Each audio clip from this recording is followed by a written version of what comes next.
Hi. Hi. Can you hear me? Yes, very well. Can you hear me? I can. So what a marvelous time to have a conference on localization, because we're in a pandemic which is demonstrating for any fool to see that large organizations, nationwide, even statewide over here, doesn't have the capacity to respond. It loses intelligence and groundedness that you really want the localization. And now I see. So what's it been? A couple of months of in my neighborhood in Berkeley, where we're sheltering in place. But it's not just here. I hear all over the country. So this kind of natural, buoyant intelligence is arising when people are, let's do this together and that together. And it's the collaboration, the natural instinct for collaboration is stunningly evident with a caring. That's what people they don't even need to plan it or decide it. It just rises naturally. Yeah. Now, it's naturally arising healing, just as in the body, that, this whole system searches towards harmony and stability. And that's the human scale allows that. And the originality and inventiveness, that is instinctively arising as people say, oh, do this, or why don't I bring this, or do that. Okay, we'll meet them over there. And I'm watching it not only in what people do without calling it mutual aid, but it's just taking care of each other, and often in quite complex ways. But we are, after years of working for it, we're on the brink of having a public bank. Yes. Some of my friends have been working so hard. Well, now there's a little struggle going on statewide. Let's have this public bank statewide. No, let's have it local. And I'm, of course, see the greater energy with the public bank East Bay, just Berkeley and Oakland, and their arguments are so wonderful that we can have so much more creativity and participation coming in from the people, because they see they have their hands or their fingers on the pulse of the little institution. And also the wonderful thing is that they can see that what's good for the group is good for them. And that's what's so absolutely wonderful and key as well. It's enlivening. That's what I see. Yeah. Now, I spent over a year in field work in Sri Lanka. Yeah. Where the Gandhian Buddhist movement, they're the largest popular movement in the country, was actually based on what they called Shramadana, which means sharing energy. Dana is the great virtue of generosity. So giving your energy, sometimes called work, sometimes called participation. And soon this movement became known globally as the highest, most participative, that's more participation at grassroots economic development than any comparable. And of course, it became the largest in the country because they based the whole thing on bringing people together in work camps in their villages. They couldn't go to the village, bring people together, and they would say to them, where is your power? Is it in the capital city, Colombo? No. Your power, your Shakti is in you. We are people of Jana Shakti, people's power. And so I studied the simple but very ingenious ways that they drew in people, and that they felt it was all theirs. They thought, we've done this, beginning with the children. And so I was so excited about it, and I compared it to what happened in my ancestral line before industrialization. Yeah. Got, the corn huskings, the barn raisings, the quilting beans. People naturally flowed together, and then you can do many things at once. You not only husk the corn, or you not only can the tomatoes, but you do so much else. You share recipes, you gossip, you make plans. Now, the bigger you get, I began to see, as one of them said to me, the bigger your organization gets, the dumber it is. Yeah. Because it has to try to find that a common denominator. Yeah. And we lose, oh my goodness, and you lose that excitement. And you lose the people feel that this is theirs.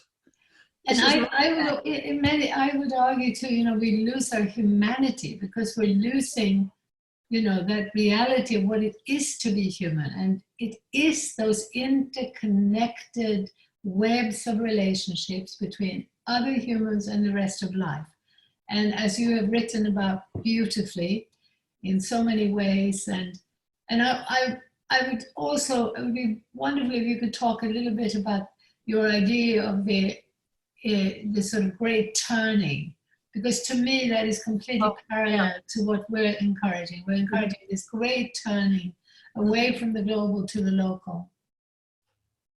As people come together and find that they can talk freely with each other, engage in conversations or projects that build trust in each other, build a kind of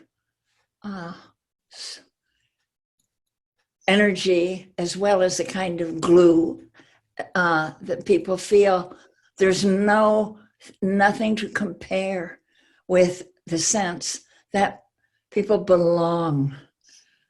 And we have sacrificed that over the last 5 centuries of hyper-individualism, which has bred this competitiveness that you have to prove yourself by how much faster you can climb and push down the others. And it's been a deformation of the human spirit, I do believe. And there's an ache now for people to discover who they are. Yeah. You discover who you are, and you discover your gifts, and you discover your passion in doing, not in filling out forms, but in doing something where you make plans about it with others. Let's try this, no less, or we'll do that, but we'll do that later. And watching that as I studied the Shramadanas, or simply when I started applying it in urban gardens here, or in any projects connected with the work that reconnects, is that this does reconnect as people have an appetite for it. And that so you want to be able to feel that your choices matter. Yeah. What could be more stultifying to tell people, well, just go collect your pay there and just go do this because you basically don't matter. And that is what people have been told in industrial growth societies since we started. And the feeling that people want to experience their responsibility. And that means that you carry yourself with pride and dignity because you matter.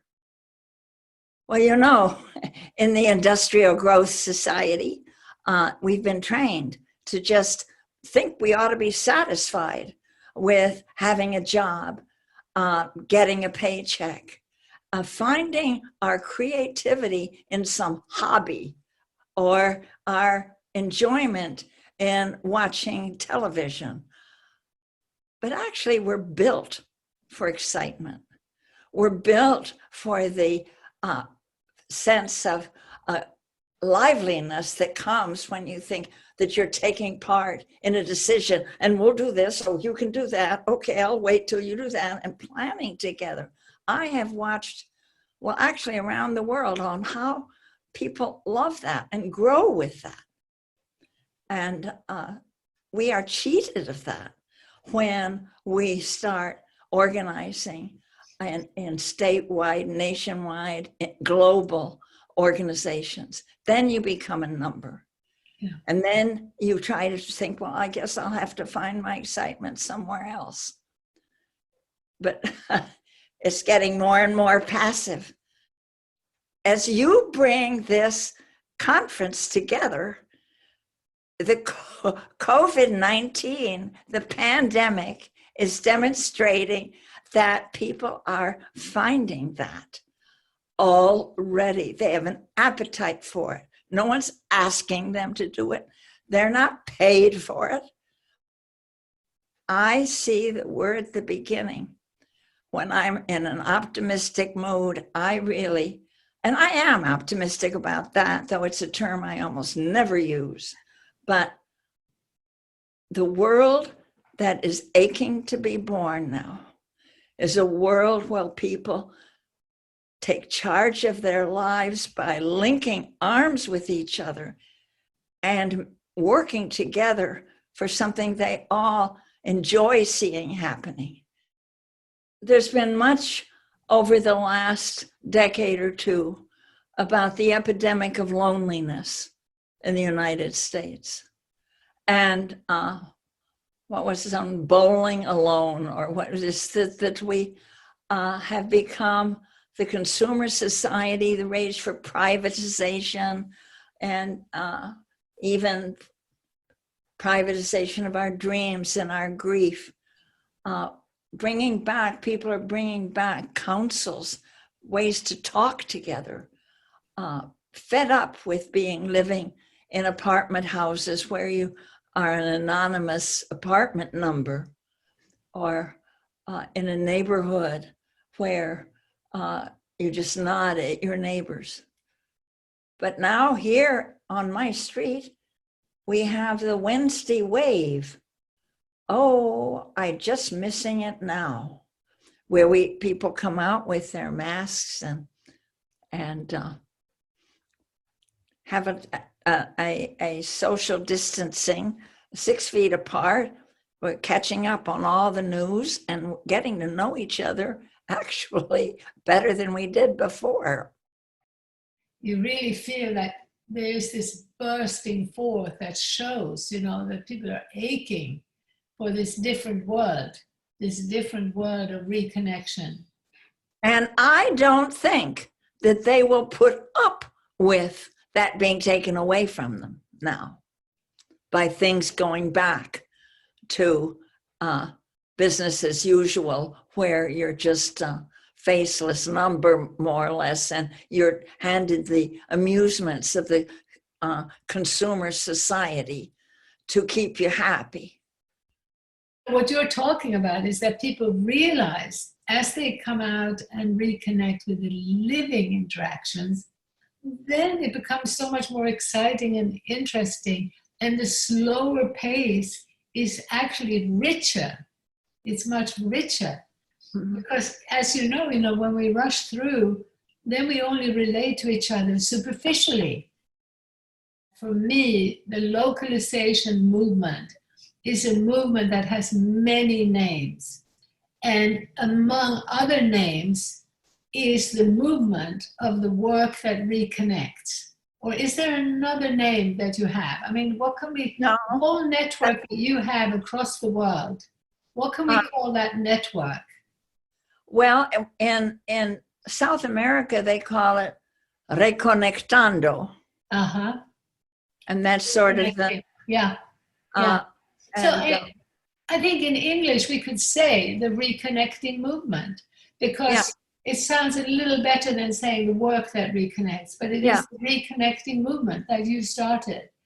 Yeah. that's right. That's right. And it literally, and do you know that in Colombia, where they've had 50 years of war, they now have a Truth and Peace Commission, and they decided to have the Reconectando organization or movement be an arm of the Truth and Reconciliation Oh, project of the government. So because wonderful. they're bringing back, they don't have any meeting without having the farmers, the indigenous people, the Afro-Colombians, these great divisions, the FARC, and by doing some of the processes that grew out of our work, and also letting your heart break over what happened. Yeah. And over that broken heart part is also such an exquisite thing that cement people together. Yes. Absolutely. People on opposite sides in a war. Yeah. They grieve Yeah. the war and they fall into each other's arms. Yes. And we will grieve this globalization period because it's been murderous. It's been murderous to all the life forms. You are doing a noble work. I do see it, and I am so grateful for you and for your passion, for your strength, for your perseverance. Thank you. Yeah. It's been difficult, with the global being so invisible, and also with the local. I feel like we're raising the status of the ordinary, of the everyday, that we've just been rushing past and not listening to. Yes. It's been, we're not listening to our hearts and our souls and our bodies. Giving the label local is to empower diverse groups and people to own their own, their own community initiative and the diversity, as you were saying. And so there are many movements that are doing that. Permaculture is doing it. Yeah. In many ways, the slow food movement did, even though it was a bit. So the reconnecting is a movement of movements. Yeah. Yes. But it's very important for us to perceive it. And that, Joanna, as you know, I remember so well you saying, I think maybe when we were in Tokyo together, you were talking about how so often the people in your network are marginal people. And this is true with me as well, marginal in that they're not on the media stage. The media, because of the sound bites that we're now trying to tailor to, the media doesn't have time for this. And of course, it threatens the corporate media, because anything that really helps people to reconnect, as you've been doing, is the biggest threat to the system, because it's this fundamental empowerment. Just look at our use of fear, which came in with, Cheney and Bush and the whole 9/11 thing, to make people afraid, to separate them and make them or look at the whole madness of incarceration and how distorted is the mind that would, that group mind that would think that what you should do with people is isolate them, that we can put people into solitary confinement and cases for years. I mean, I have no words to express my disgust and condemnation of a mind that would do that, that we have been, so we have, and we've, may this movement and may this time inflame a call for freedom, freedom to be a person. And you don't be a person all by yourself. That's what's coming out. That's on so many different disciplines.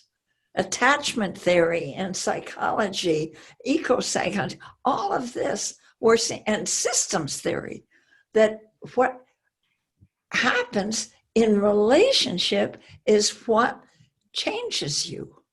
And you try to cut away the relationship, all you have is a frightened, powerless, cowering, or sickly, deranged person.